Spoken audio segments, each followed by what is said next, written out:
The best way to know what is written in the Bible, so that you can know the truth, know your biblical rights and obligations, and avoid false doctrines, is to read the Bible consecutively, every day, from Genesis to Revelation, every year.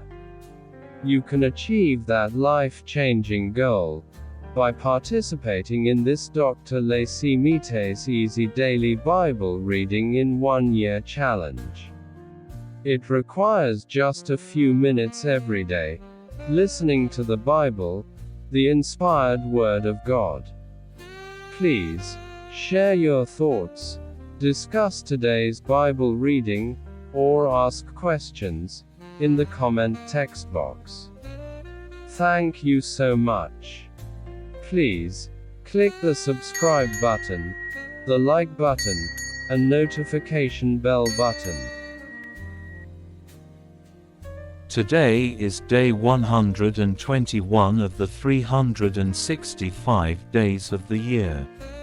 The 1st of May.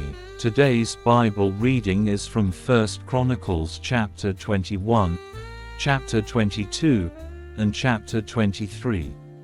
1 Chronicles chapter 21. Satan stood up against Israel, and moved David to take a census of Israel. David said to Joab and to the princes of the people, "Go, count Israel from Beersheba even to Dan, and bring me word, that I may know how many there are."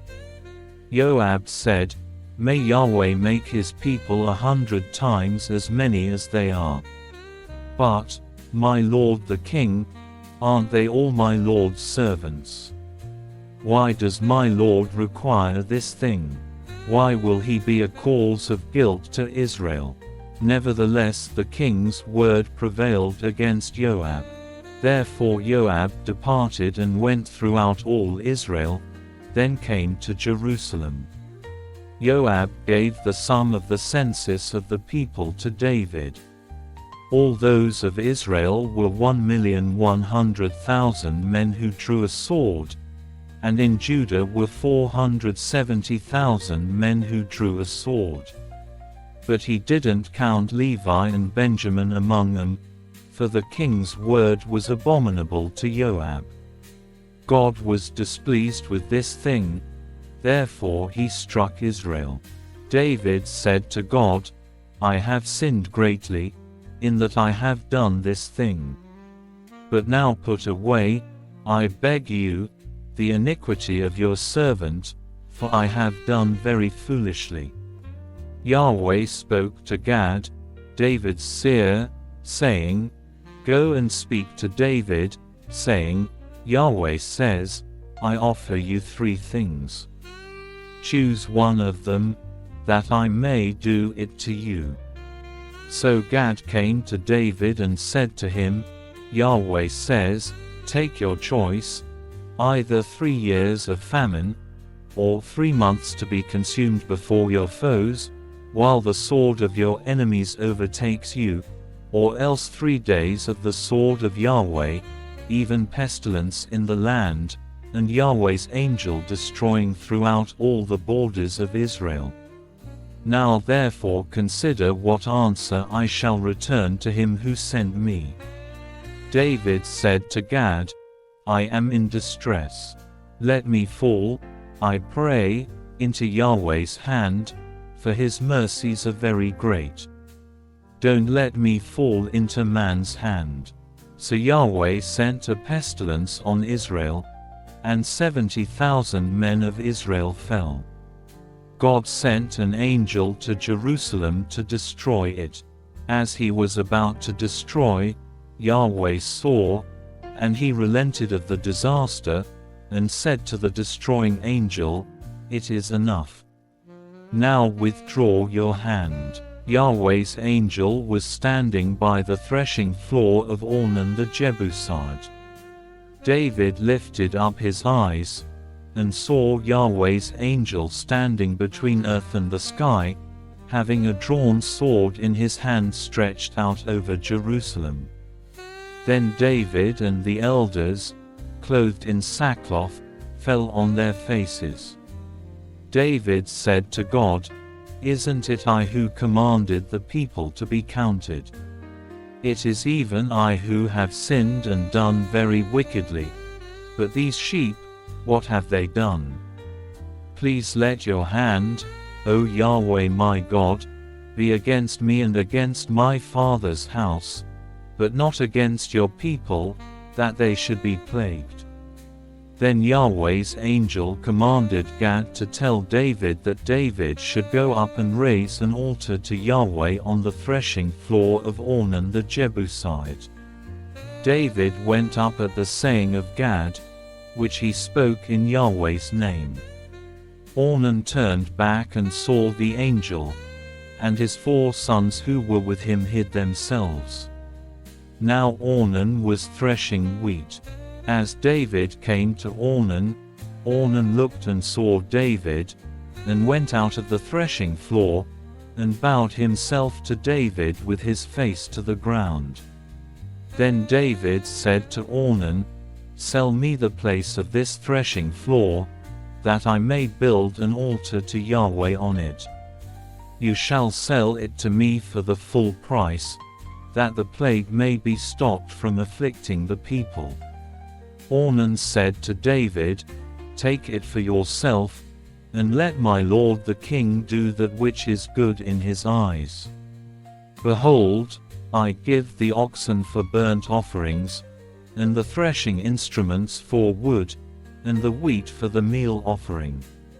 I give it all."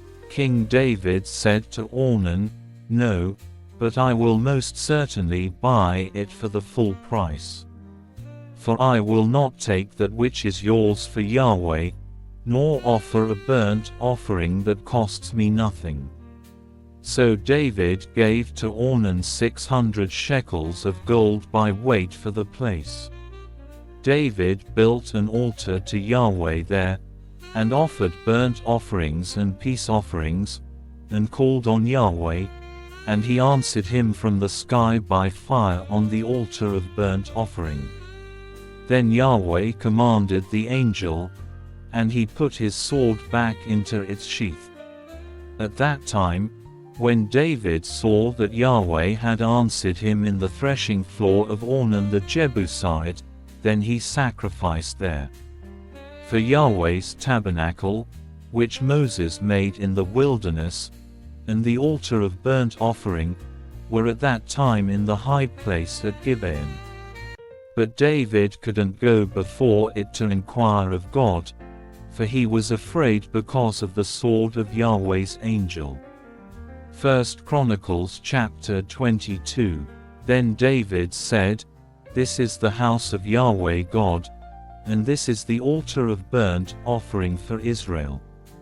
David gave orders to gather together the foreigners who were in the land of Israel, and he set masons to cut dressed stones to build God's house.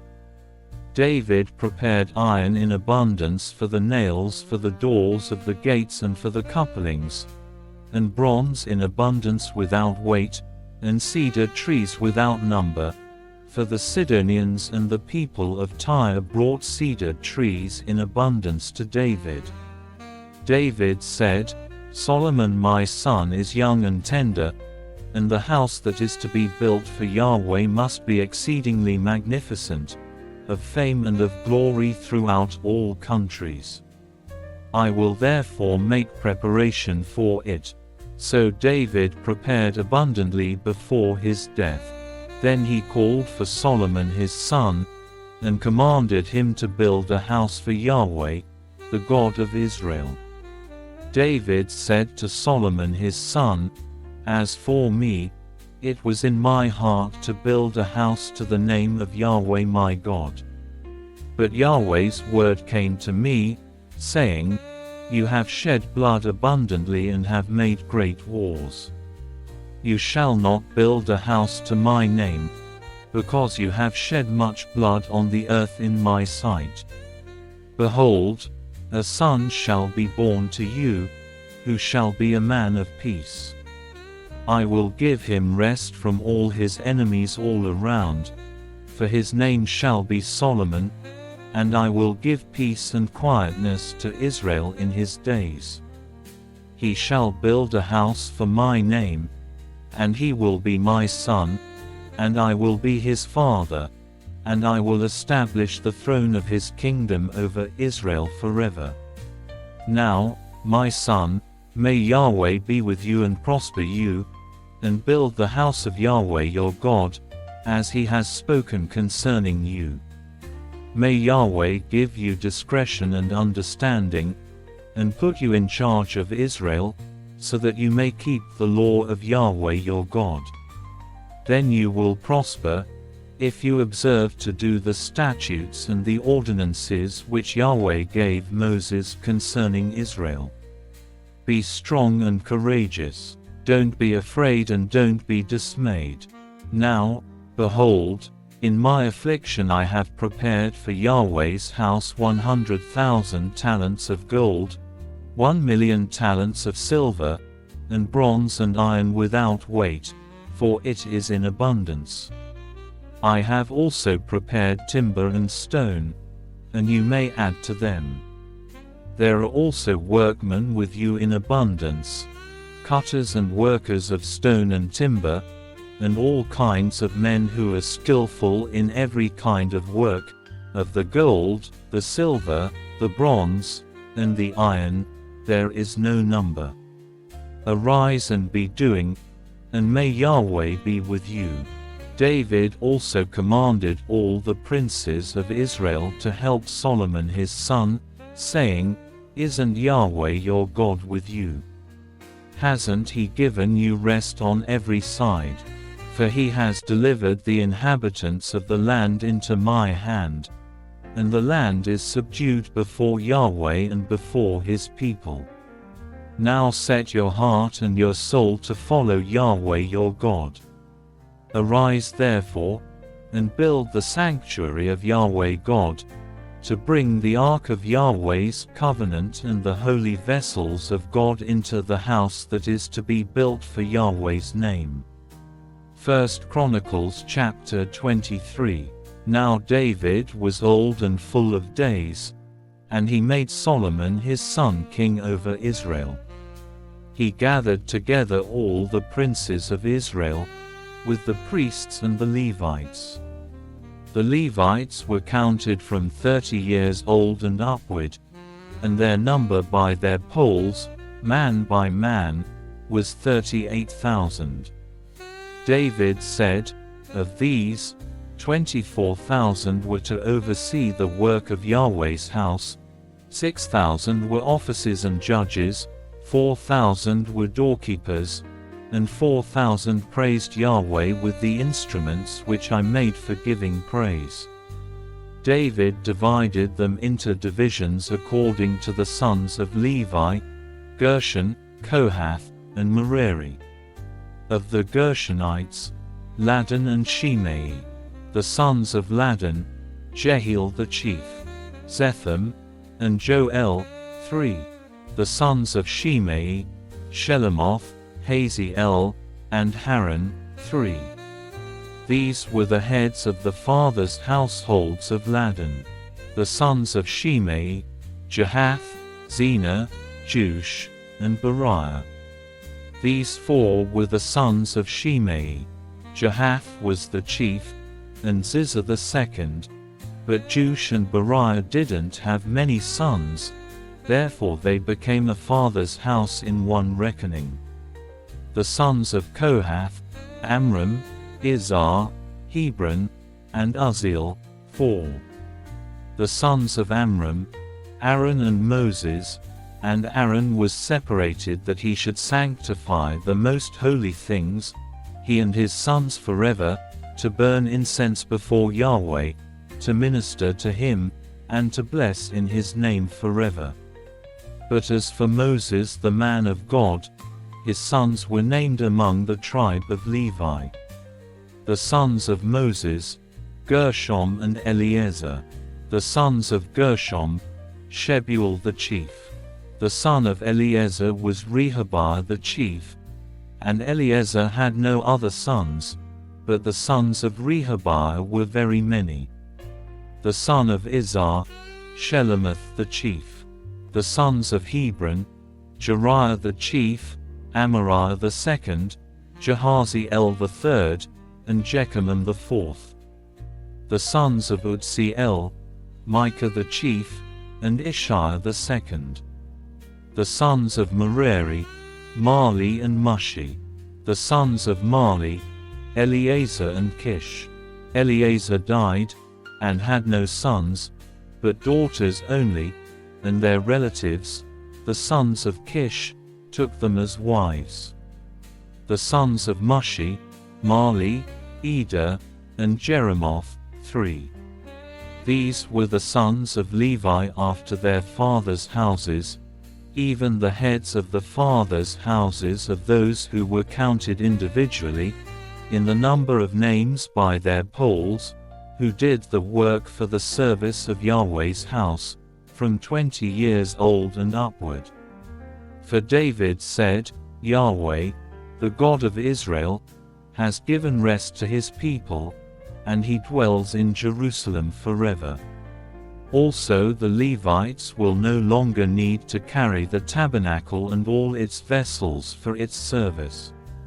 For by the last words of David the sons of Levi were counted, from 20 years old and upward. For the duty was to wait on the sons of Aaron for the service of Yahweh's house, in the courts, in the rooms, and in the purifying of all holy things, even the work of the service of God's house, for the show bread also, and for the fine flour for a meal offering, whether of unleavened wafers, or of that which is baked in the pan, or of that which is soaked, and for all measurements of quantity and size, and to stand every morning to thank and praise Yahweh, and likewise in the evening, and to offer all burnt offerings to Yahweh on the Sabbaths, on the new moons, and on the set feasts, in number according to the ordinance concerning them, continually before Yahweh, and that they should keep the duty of the tent of meeting, the duty of the holy place, and the duty of the sons of Aaron their brothers for the service of Yahweh's house. Lift up your heads, open the gates wide. The King of glory steps inside. Oh, who is he, this mighty roar? The Lord